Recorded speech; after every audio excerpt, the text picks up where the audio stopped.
त्रिकोणमितीय अनुपात से रिलेटेड सवालों को अगर आपको सॉल्व करना है तो कुछ महत्वपूर्ण जानकारी जानना आवश्यक है। तो सबसे पहले हम बात करेंगे समकोण त्रिभुज की। समकोण त्रिभुज एक ऐसा त्रिभुज है जिसमें एक कोण 90 डिग्री का होता है, जिसे हम समकोण भी कहते हैं।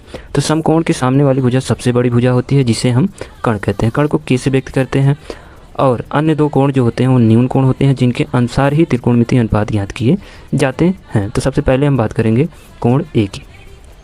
कोण A की सम्मुख भुजा कौन है? BC, यानी कोण A के सामने वाली भुजा BC है, जिसे हम लंब कहते हैं। लंब को L से व्यक्त करते हैं।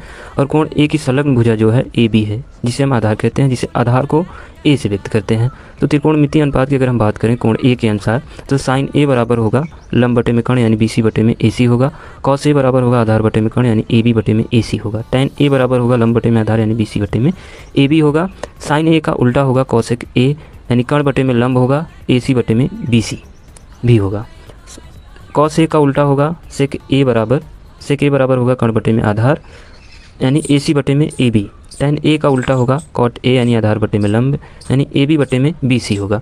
अब कोण C के अनुसार अगर आप देखेंगे तो कोण C की सम्मुख भुजा कौन है? AB, यानी AB क्या होगी? कोण C की लंब होगी, जिसे हम L से भी व्यक्त करते हैं। और कोण C की संलग्न भुजा कौन है? कोण C की संलग्न भुजा BC है, जिसे हम आधार कहेंगे। अब केवल त्रिकोणमिति में समकोण त्रिभुज में केवल कर्ण का मान स्थिर रहता है और अन्य दो भुजाओं का मान जो है बदलता रहता है, कोण के अनुसार बदलता रहता है, जैसा कि यहाँ पे आप देख सकते हैं।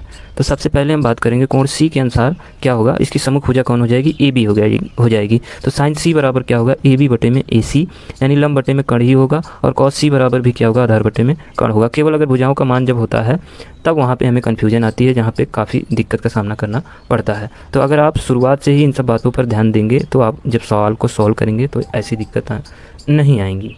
तो चलिए, पाइथागोरस प्रमेय भी आपको याद होना चाहिए। जैसा कि आप लोग जानते हैं पाइथागोरस प्रमेय क्या कहता है कि कर्ण का वर्ग बराबर होगा लंब का वर्ग प्लस आधार के वर्ग के योग के बराबर होता है। इन सब बातों को अगर आप ध्यान देते हैं